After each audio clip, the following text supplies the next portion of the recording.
With the recent streams I've been doing over on Twitch and here on YouTube, I had decided that I wanted to do a tier list involving all of these Pokemon games here.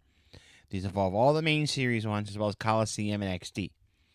So I'm just going to explain a little bit about these games, what I liked about them, what I didn't like about them, and then I'm going to rank them here with S, A, B, C, D, or E. Lucky for me, I've played all these games, so we don't have to worry about this one here. But without further ado, let's get into it. Starting off with the originals of Pokemon Red, Green, and Blue. So I do enjoy playing these games. I think they are very fun. My main issue right away is that the Psychic type is extremely broken. And there's a lot of glitches in the game, including Mew, Missing No, just to name a few. You can even try to find glitches to get Professor Oak battles. As for the gameplay itself, they are really fun. They are really enjoyable. And this is the one that started it all. If we didn't have Pokemon Red and Green, or here in America, Red and Blue, we wouldn't have Scarlet and Violet right now. We wouldn't have all these other games here would not be here if it wasn't for these guys. So because of how much of an impact they had, I'm going to go ahead and put them in B rank. They're not in A because there's a lot of things wrong with the games. Because yes, they are the first games. However, they are far from being the best. But because of a standing point that they were, I put them in a B rank. I think that's fair. And for Pokemon Yellow, I'm going to do the same thing. I'm going to put them in B. Now, there's a lot more benefit to playing Yellow over Red and Blue. Because for one, it's based off the anime. So if you're a huge anime fan, you've watched the original Pokemon anime, you're going to enjoy it because you get Pikachu. You can get all three starters. You can use Ash's team with everyone being fully evolved, with the exception of the Pikachu. It doesn't evolve. The reason why I'm putting it at a B and not an A is because the Pikachu in this game does not have any stat boosts. There's no reason for me to pick something like Jolteon or Zapdos over Pikachu. Or there's not going to be a reason to choose the Pikachu over Jolteon and Zapdos. I think if there was a stat boosting on the Pikachu, I think it would have been higher. It does fix a few things. Like for Red and Blue, one of the mistakes that they did was Charizard, a Pokemon that can clearly fly, can fly. In Yellow, they made it be able to fly. Or you're allowed to use fly on it. So that's my only real nitpick on Yellow. If the Pikachu was a lot stronger, then we could have had a lot better things that we could say about those games. Pokemon Gold and Silver are next, and I'm going to go ahead and put these in a C rank. Don't get me wrong, I like the Johto experience that you get. It's just with the level gaps are insane in Gold and Silver. Like, you'll be at the Elite Four and you're in your mid 40s, maybe late 40s in levels.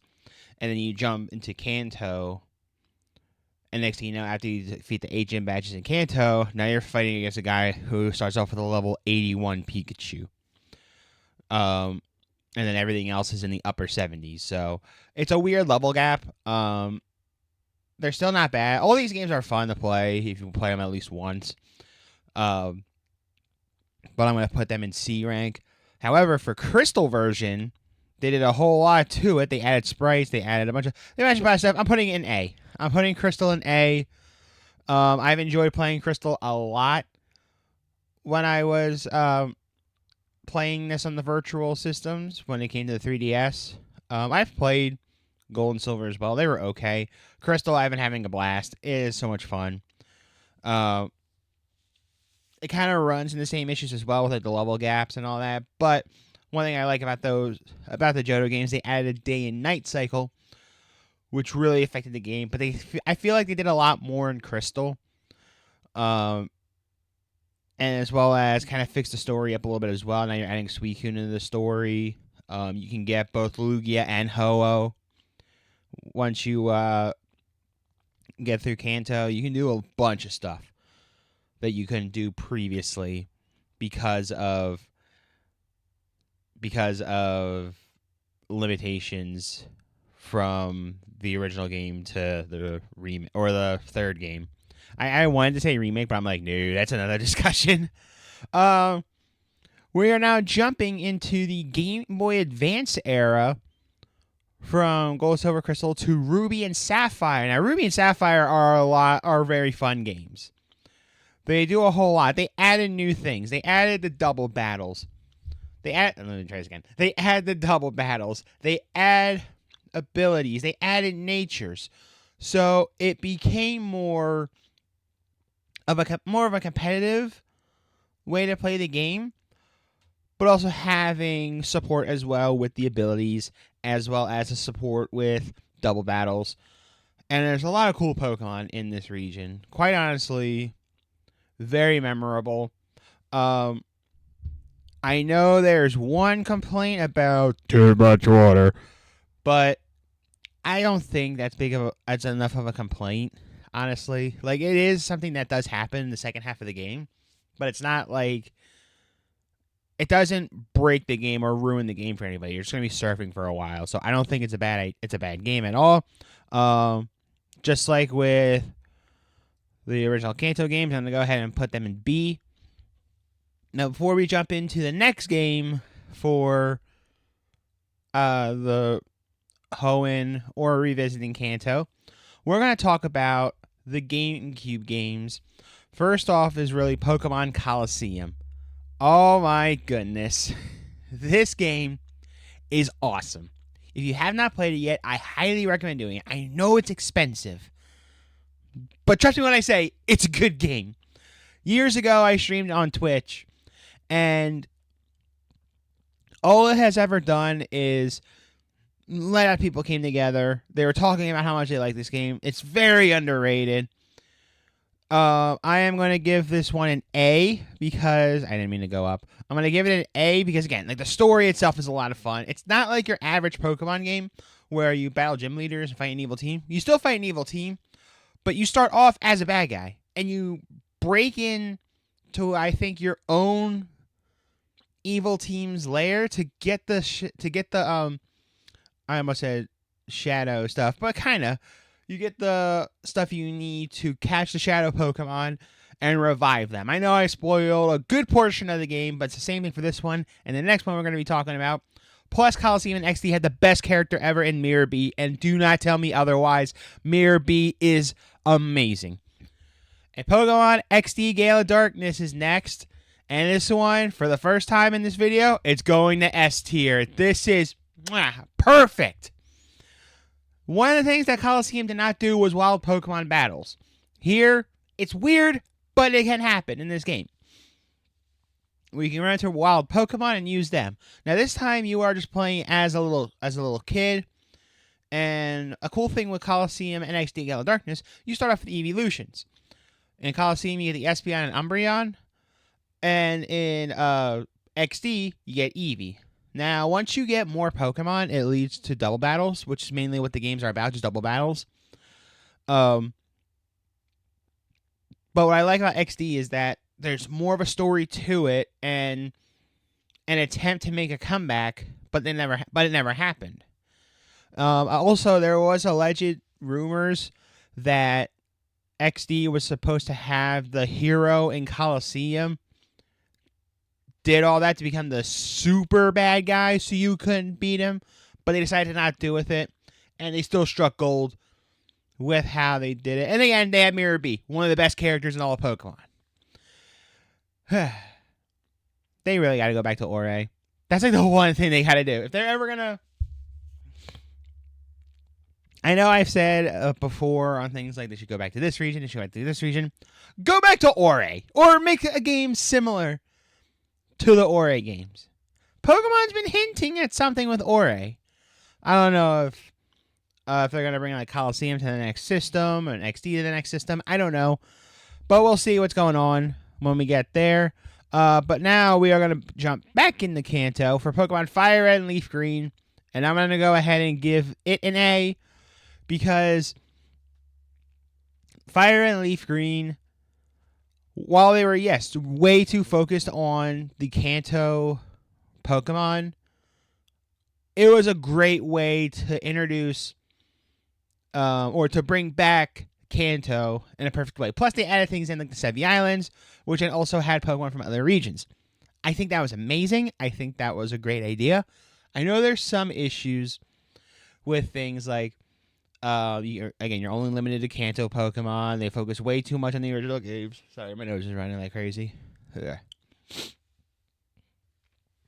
But I think they did very well with these remakes, and they are one of the best remakes so far. Because of that, I'm going to go ahead and give Fire Red an A, like I said. And now we head to the game that everyone still talks about to this day, Pokemon Emerald.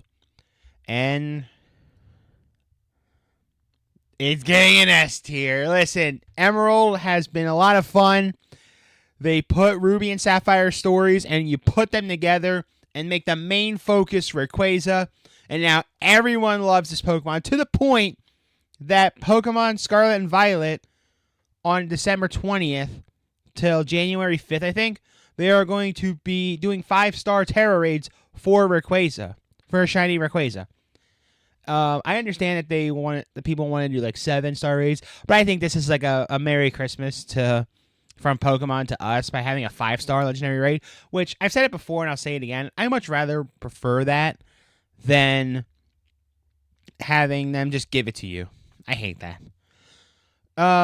But yes, Emerald, really great story. It also introduced the Battle Frontier, which is one of the most talked about things in Pokemon, and a lot of people do enjoy the Battle Frontier so much that even to this day, people are crying that they want it back because it was that good, and that's something that I agree. That the Battle Frontier was great. And now we hit. My voice is cracked too. Childhood memories. The one that started it all for me, Pokemon Diamond and Pearl. Because of nostalgia, and this is where it all started for me, I want to put it higher. But it hurts me so much. I got to put it in C. Because it was great that they brought Pokemon to the DS world. And they really did a really good job with doing that transition from the Game Boy Advance to the Nintendo DS. It wasn't as big as Game Boy Color to the Game Boy Advance, but it still really showed a difference. And it was a whole new beginning, basically. But they had so many issues. First off, the walking is so slow. The surfing so slow. The battle animations are so slow. The HP bar, especially when you fight a Blissey, is so slow. I am not kidding. When I was a kid, I was leaving. I forget where I was leaving. Maybe it was the dentist. I forget. But I was playing a game of Pokemon Pearl, and I used Aura Sphere on a Chansey. It took 3 minutes. It took 3 minutes for that HP bar to go from full to low. And that's the one thing I always remember, besides it being my first ever game, that it took so long and it was so bad. And then a miracle occurred. Pokemon Platinum, another S tier game. In Platinum, they made this story way better. And the character movement, for the most part, got better. The surfing was faster. Some of the battling, the HP bars were going down faster. Sort of. Not completely, but sort of. And if I keep looking to the side, I'm just making sure that the recording is still good. They had so many great things to it. And the story was just out of this world. And making Giratina the Rayquaza in Sinnoh, to where like you can encounter it in the original game, but if you don't see it at first, you're not going to really notice it. But Rayquaza, in Platinum, I should say, like they made it out of the park, showing off Giratina's both forms, and for a while, it was very powerful, to where it became one of the few Pokemon that you were not allowed to use in competitive battles, like even in the Battle Frontier, because that's in Platinum as well. The Battle Frontier, you couldn't use Eggs, Dialga, Palkia, or any other legendary, and they have specifying Giratina as well as Pokemon with the Soul Dew item, which was again referring to Latios and Latias. Overall, though, Platinum is the greatest game if you want to play Sinnoh, and it's a main series game. Because there's another Sinnoh game we'll talk about later that is also top tier. But then, from one banger to another, Pokemon Heart Gold and Soul Silver, I'm going to give it an S tier. Because these games are insane. I did a Let's Play of this a while back where I played Pokemon Heart Gold. And it's so much fun. You're revisiting Johto, still with the partial gold-silver story, partial crystal story, and it's the first time where if you got Pokemon Heart Gold or Soul Silver, you can get the other legendary. It's just you have to wait for post-game to get it. As well as in Heart Gold and Soul Silver, you are given more opportunities for more for more legendaries to collect, and a lot more things you could do. So they really hyped up how good these games are. And also, if you remember the Pokewalker accessory, that was okay, but overall though, it was still pretty fun to play. It became a successor for other things that are being used even in today's gaming. It does still have the issues with the level gaps and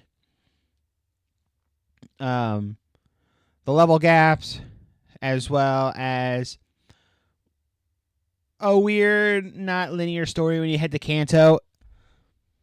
But still, everything else about it is great.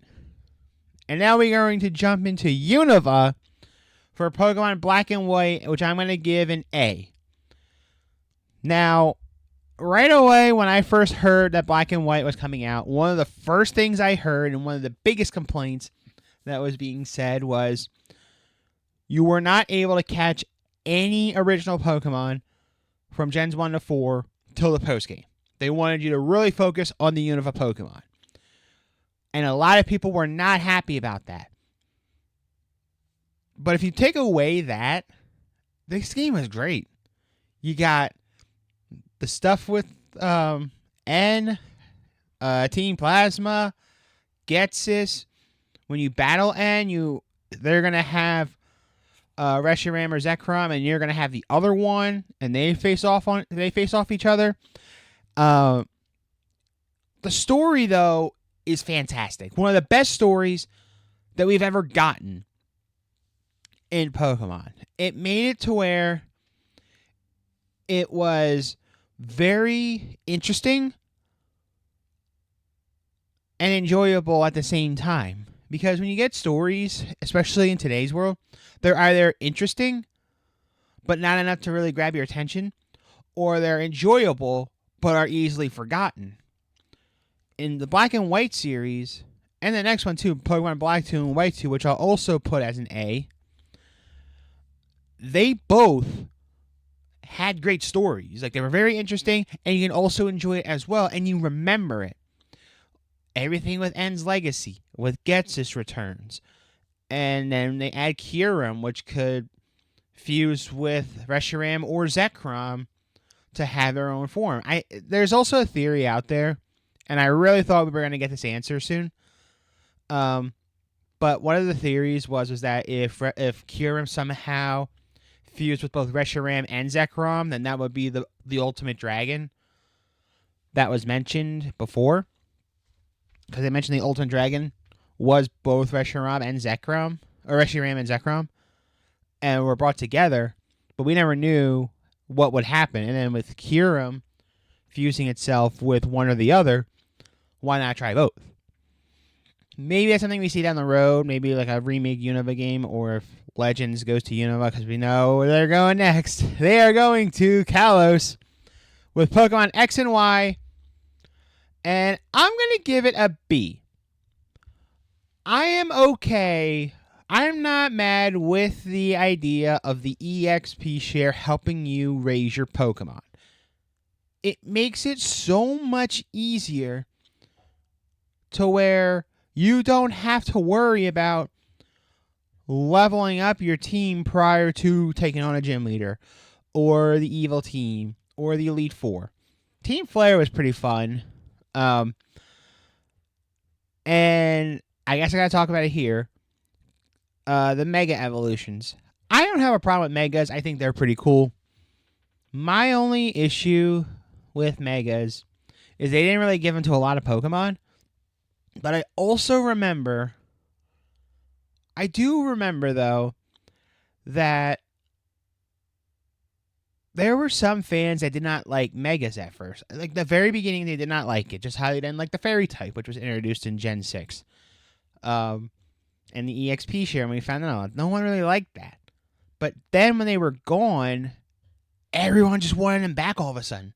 Which is glad that they're back in Legends ZA, but I do remember so many people hating on Megas, but they weren't bad. And I know nowadays you're going to see people, and probably people even commenting like, no, we loved Megas all along.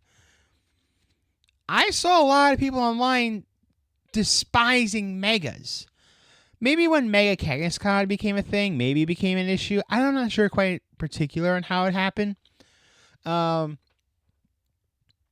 we'll see what happens in Legends ZA. But X and Y were pretty good games. They were fun to play with. X and Y was a game that I got back into Pokemon with because when I was a kid, I loved Sinnoh, I loved Johto, and then I played Black and White, starting to lose faith or starting to lose interest also through some other reasons.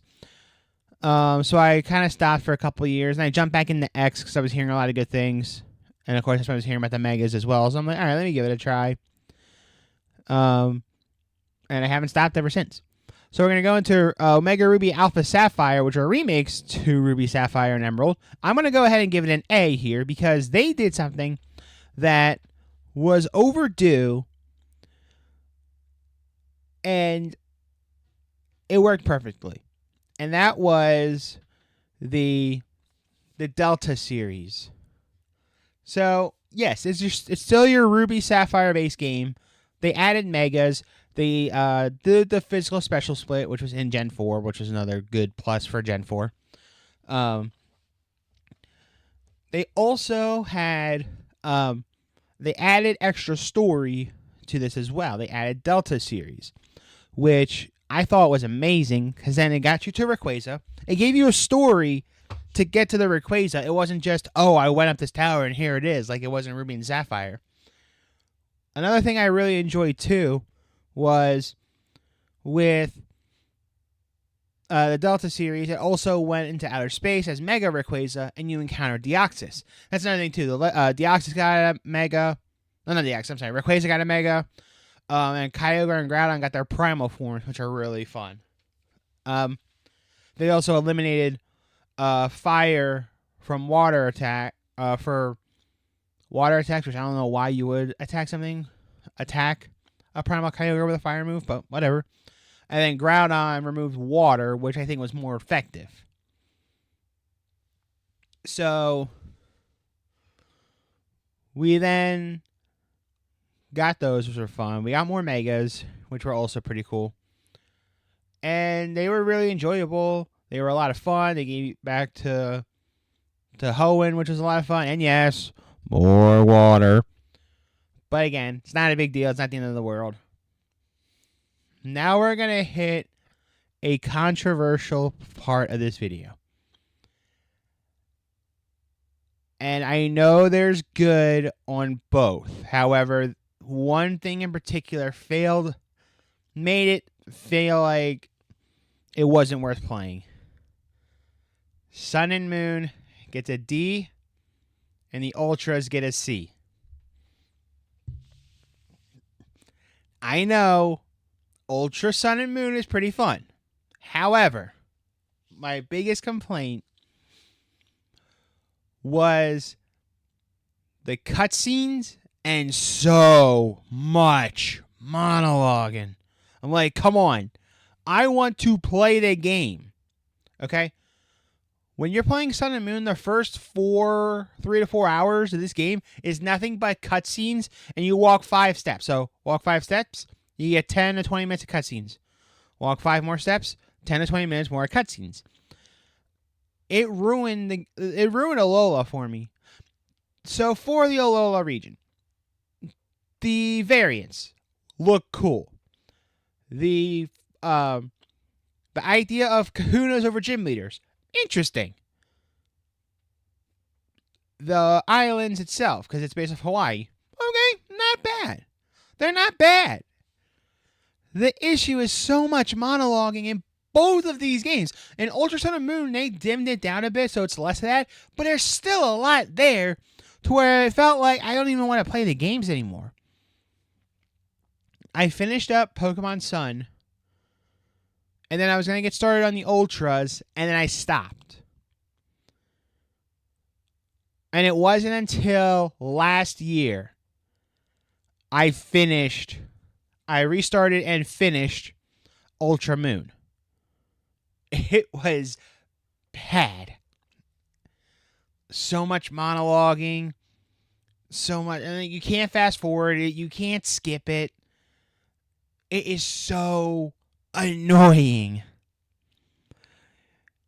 And another controversial thing is about to happen with the Let's Go series. Let's Go Pikachu, Let's Go Eevee. I'm going to put this game in B. It's not bad. I understand that more experienced players aren't going to like the idea of this type of way to play the game. I understand that completely. And the game, again, is based off Pokemon Go. Again, I understand completely if you don't like this game. But the main Pokemon fans weren't the target audience. It was the Pokemon Go fans that were the main target. And I think it did very well. And like, even as an experienced player, I did enjoy these games. I'm not ashamed to admit that I enjoyed the games. Do they have flaws? Absolutely. Not all these games have flaws. However, you look past it and you're like, okay, this is great. This is a lot of fun. I think this was also a time where people focused too much on the negativity just because it's Pokemon. They expect everything to be perfect. Like, even the games I put on S tier, they have flaws. I know. A game that I put as one of the best games out there have flaws. And there's going to be more going up there that have flaws. I don't think the Go style ruins the game experience. Now, yes, there are things that could be fixed. Like, you can have a Joy-Con option. But they kind of did that with the Pokeball Plus. I don't know if you guys remember the Pokeball Plus. You use that as a controller and you can throw. And honestly, for me, that was more accurate than the Joy-Con. I don't know what it was, but like, when I use the Joy-Con and I'm trying to throw, I always miss the Pokemon. They go side, either too far to the left, too far to the right. When I use that Pokeball, it goes right in the middle. Right where that Pokemon's at. I guess you just have to maybe look at it differently to understand, but I don't think the Let's Go games were bad. If they came back, I'd give it a try. But I'm putting them in B because they're not bad. What I see people playing multiple runs? Probably not, unless they were shiny hunting. Next up, we have Pokemon Sword and Shield, the first Pokemon main series games to go on the Switch. If you're not going to count Let's Go as a main series game, I'm going to give it a C. If this was 2 years ago, I would have put this at a B. I'm putting it as a C because the whole idea of the Galar region is pretty cool. I'll give it that. They make the gyms very hyped up. They make them very excited. They really get you like hyped up. And the music they play, too, when you're fighting the gym leaders, oh, like, yeah, they're a fun song to play. Like, I remember a few times when I did Uber rides for a hot minute, I would play Pokemon Sword and Shield songs, especially the gym battles theme, while I'm driving people around. They're like, "That's actually pretty good." And I'm like, "Yeah, it's from a Nintendo game." um, but it's definitely something that is fun. There's a little bit of extra monologuing, but it wasn't enough to where I wanted to turn off the game. I stuck into it. I played it. I even played the DLCs, which at first they weren't bad, but then I played Scarlet and Violet's DLC, and I'm like, okay, this could have definitely been better. They're not bad. I'm not going to complain about the trees because that's just stupid. I remember one of the first things I heard, people were like, the trees are ugly! Worst game ever! And I'm like, that's fucking trees. Who cares? This was something Pokemon was trying to do differently. So I don't see that being a problem with maybe a few things don't look pretty. Like the wild area could have gotten fixed, but everything else was pretty good. That being said, we have to hit it again. Brilliant Diamond, Shining Pearl is the next Pokemon game for the Switch. I'm going to give it a D. Pokemon Sun, as well as Brilliant Diamond, Shining Pearl, I've only played once. I tried to play Brilliant Diamond and Shining Pearl again. However, I just couldn't do it. It sucks because, again, I grew up with Sinnoh. So seeing that we got a remake, I thought it was great. I didn't have a problem with the chibi look. I know there were some issues with the chibi look. I knew that I was excited for what was ahead. And there's a lot that they did do that I thought was really good. Like they upgraded the underground. They you were able to move in more directions. Like all around it seemed like it was a good idea. And then you realize something as you're playing. The gym leaders are easy at first, but then they slowly get harder, but you don't recognize it because you're used to playing like it was in Diamond and Pearl. And then you take on the Elite Four, they're having really good, almost perfect IVs. Then they have these very powerful moves as well as holding items to make them stronger. It's unbelievable. They looked like competitive teams. I said at first, when it first came out, I said, this looks like Pokemon Showdown. They saw that. They wanted to make their team similar to Showdown, but they just put that on for the main game instead of like going again against Elite Four. So like I said, there were some interesting things, but unfortunately there wasn't a whole lot. Because of that, I had to put BDSP at a D. I would have put it as an E if it wasn't for this next game. Pokemon Legends Arceus. If there was an S plus tier, I would put it up there. This game is something else. What a way to go back into Legend or Old School Sinnoh when they called it Hisui, and had decided to make it where it's a whole different type of adventure. Like, you're not focusing on the battles. You have battles in the game, but you're not focusing on the battles at all. You are mainly focusing on catching Pokemon, scare them, evolve them. You're building up your ranks. A lot of people compared it to Breath of the Wild for Pokemon, and yeah, that kind of does seem like it, but I think they did a very good job at it. I know, once again, people are going to complain about the graphics. I don't think it's a big deal. And all around, it was a whole lot of fun. Now, I mentioned earlier that there was a game that did so much monologuing because it was here too. There was a lot of monologue here and a lot of cutscenes here, to where I thought that I was going to turn off the game. This Legends Arceus was one of those games where I was this close to turning it off. But just like I said, I hung on to Sun and Moon. I might as well hang on to this because this was getting a lot of hype. Glad I did. And with Legends ZA coming out sometime next year or in 2026, I'm excited. And probably my most controversial pick throughout all of them, Pokemon Scarlet and Violet, I am putting at a B tier.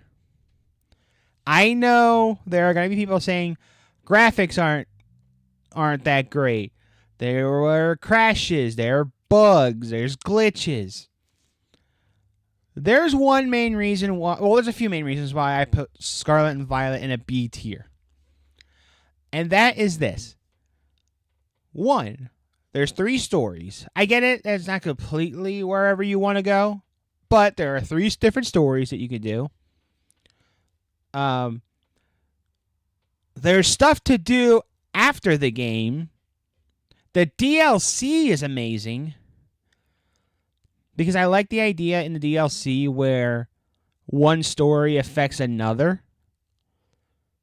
And because of that, it makes it very exciting for me because we're continuing that story. The one thing I did not like about Sword and Shield's DLC, they were 2 completely different stories that mean nothing at the end of it. Here, at least there was. And there was an epilogue to finalize the entire story, which I'm like, that's perfect. And there's other things to do. You got the Dynamax raids. You have the outbreaks, the event outbreaks. We're doing event outbreaks now as we're trying to get Rayquaza. The 7-star Terra raids for special Pokemon. The Christmas of the 5-star Rayquaza, like I said. There's so many good things that is in this game that you kind of put the negative stuff aside. As when I played, I never once had a game-breaking glitch. I know people have had some glitches to where the game turned off, but I've never had that personally. And I understand that some of them have had to restart the game, but that was also fixed almost right away.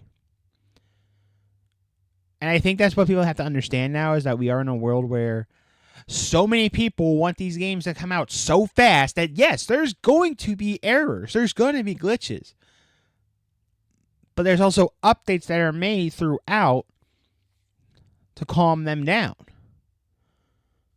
Which is why with Legends ZA, for one, we only had the one trailer back in Pokemon Day early this year. And we're probably not going to get anything ahead until next Pokemon Day, which I understand completely. They want to take their time to make this game the game to have. But there's my list. I know people aren't going to agree with it, but that's the power of being on here. You can have opinions. People are going to agree. People are going to disagree. But let me know what you think down below. And I hope to see you guys on Wednesday when we continue shiny hunting, preparing for the Rayquaza. Good night, everybody.